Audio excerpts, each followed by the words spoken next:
Raquel, olha, eu sou da época do fliperama e do Atari. Você que é mais jovem, é da época já do computador. Só que os alunos atualmente, eles já usam tablet e celular com internet. Isso ajuda ou atrapalha no ensino? Bom dia, doutora Amélia. Tudo bem, Matheus? É uma discussão entre os pedagogos se o uso intensivo dessas tecnologias é um aliado ou no final das contas termina isolando o aluno, deixando sem, por exemplo, a habilidade de escrever à mão. E eu queria saber a sua opinião sobre isso. Vamos começar pelo isolamento. A senhora acha que o aluno corre o risco de ficar no mundo à parte, um mundo virtual, digamos assim? Olha, Matheus, você usou uma palavra muito bem usada, empregada. Uso intensivo.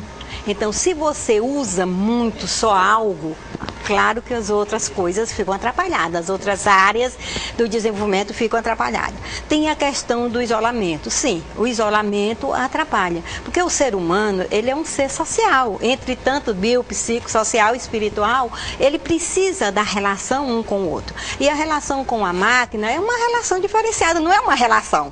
É um posicionamento, eu diria, não é um diálogo, é um monólogo. Então, é isso que atrapalha este uso. Agora, que a tecnologia é importante, é um ganho da humanidade. Nós saímos lá da invenção do fogo, da roda, e fomos caminhando. Então, nós não podemos jogar fora aquilo que se criou, aquilo que se conquistou, aquilo que nós evoluímos. Mas nós precisamos saber usar. Por exemplo, fica lá o menino na internet, mesmo que ele fique conversando com ele, não, mas ele está tendo uma relação, mas é uma relação fria, é uma relação que não tem como, você conhece mais pessoas, conhece, mas é um conhecimento, entre aspas, que você não tem o calor humano, você não tem o olho no olho, você não tem a sensibilidade da energia e você é muito mais fácil de ser enganado nesta relação. Nós temos visto dizer, mas fulano conheceu fulano através da internet, casou, deu certo. São comuns, cada vez mais casos. Mas muitas vezes não dá. De repente você tem uma relação na internet, conhece aquela pessoa e vice-versa, de repente você casa com um psicopata ou com uma psicopata, como tem acontecido muitos encontros, tem se visto e ouvido falar e a mídia proclamar os casos de crimes, né? Há um consenso sobre o tempo que um estudante pode ou deve usar o computador, seja em sala de aula ou seja em casa? Isso. Relação, né? Nós já ouvimos agora vamos ver tempo, né? A questão do tempo. O tempo também é muito importante para isso. Principalmente, vamos começar lá da criança. Pegar a criança e você vê uma criança de 1 ano, 2 anos, não se pode deixar ela ficar muito tempo nem em frente à televisão, nem no uso do computador. Criança usa de 2 anos o computador, usa assim, deixa lá as teclinhas aqui. Eu tenho lá um de 3 anos que se você não controlar o tempo dele, vai ser o dia todo. Então, o que é importante isso nessa relação de 1 ano, 2 anos, 3 anos?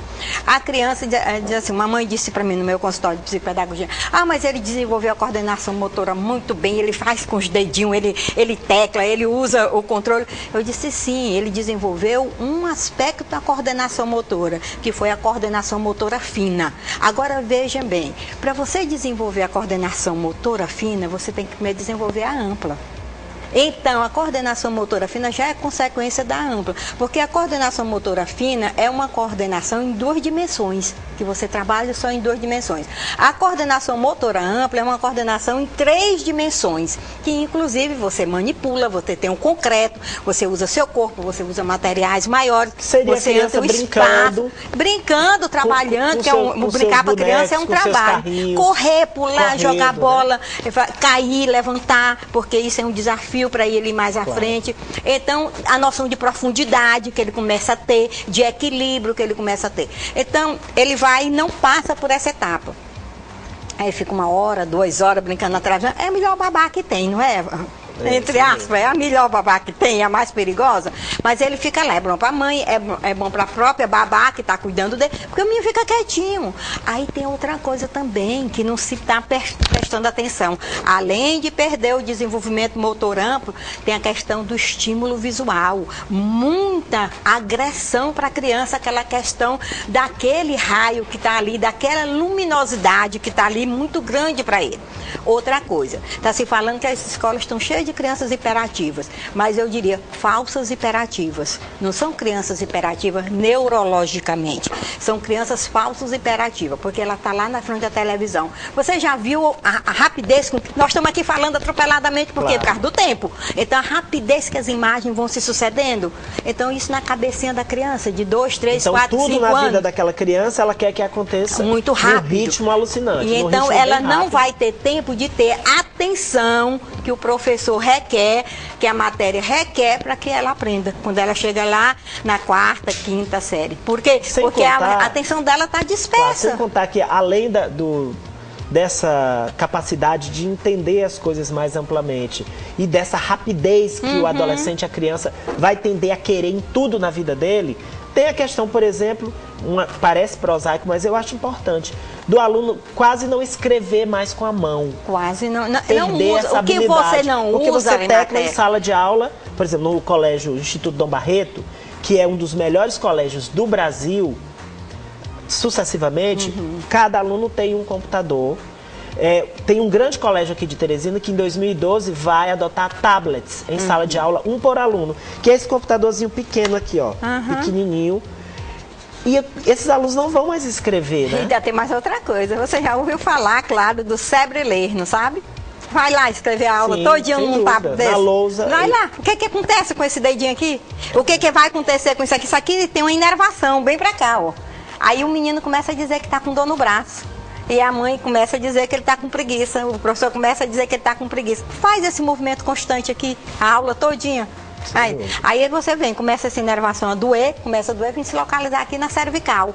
E daí, para o resto do corpo, é um passo. Bem, antes de encerrar, nós falamos aqui, para que o telespectador não ache que nós somos arcaicos, e que nós estamos apenas criticando as novas tecnologias, nós estamos falando do uso excessivo e sem um acompanhamento, inadequado, né? Isso, porque o acompanhamento é a base de tudo. A criança precisa, eu digo a criança, o adolescente, o adulto jovem, precisam do acompanhamento, precisa da experiência. Não é que o Arimatea seja arcaico, mas o Atari era ótimo. Até porque existiam poucos filmes, poucas fitas, você tinha que escolher, o pai escolhia qual que ia dar, não ia dar qualquer coisa. Porque a gente sabe que a mídia, que as empresas, elas querem faturar. Então eles usam, eles vão fazendo, eles vão criando fitas, eles vão criando filmes, eles vão criando jogos sem nem pensar no C, pensa no T. E nós é que temos que selecionar. Muita gente diz, a televisão não presta. Não, peraí, a televisão presta sim. O uso da televisão, como Revista Meio Norte, o uso da televisão é educativo. O uso da televisão é que deve ser educado pelos experientes, responsáveis pelas crianças. Doutor, um estudante acordar cedo, usar o PlayStation 3 até 11 horas, ver TV até 1, ir para a escola, ficar usando o tablet até 6 e voltar para a internet. Tem um ótimo pediatra daqui de Teresina, professor da Universidade Federal, que ele diz assim, para cada 1 hora que a criança passa em frente à TV, ou em frente ao computador, ou jogo, ele tem que ter 2 horas de movimento físico. Ou seja, de interação com outros crianças, e de movimentar o corpo, quer dizer, movimentar o corpo não é preciso ir para academia, não. Você joga bola, você pula a corda, você caminha, você faz N atividades movimentando este corpo, porque precisa ser movimentado, senão para. Muito bem. E o Steve Jobs, que é o criador da Apple, né, e que morreu recentemente, ele tinha uma vida pessoal. A gente vendo a biografia dele, assistindo aos programas de TV, ele tinha, amava a mulher e a filha, reservava horas e horas para ficar brincando com a filha, para passear com a mulher, mantinha, inclusive, procurava mantê-las longe da mídia. Ou seja, ele, criador desses produtos que nós amamos, reservava tempo para interagir com os seres humanos. Mas né? ninguém, esses grandes sábios, esses grandes cientistas que criam, que melhoram a tecnologia para que a gente possa ter uma vida mais cômoda, eles nunca fazem para o mal, né? Você vê, por exemplo, Einstein não pensou em criar a teoria da relatividade para fazer bombas na bomba atômica. Quero agradecer, mal muito utilizado, obrigado né? por ter vindo aqui. É um prazer estar conversando com você. Amélia, novamente para conversar com a gente sobre esse assunto, que, como a Raquel falou, está na crista da onda, os colégios adotando tablets e a gente usando cada vez mais as novas tecnologias. Raquel, também estou gripada, assim como você, meio afônico, peço desculpas aos telespectadores. A gente se reencontra na próxima quinta-feira ao vivo, aqui no estúdio. Até lá. Sempre muito bom de bem com a educação.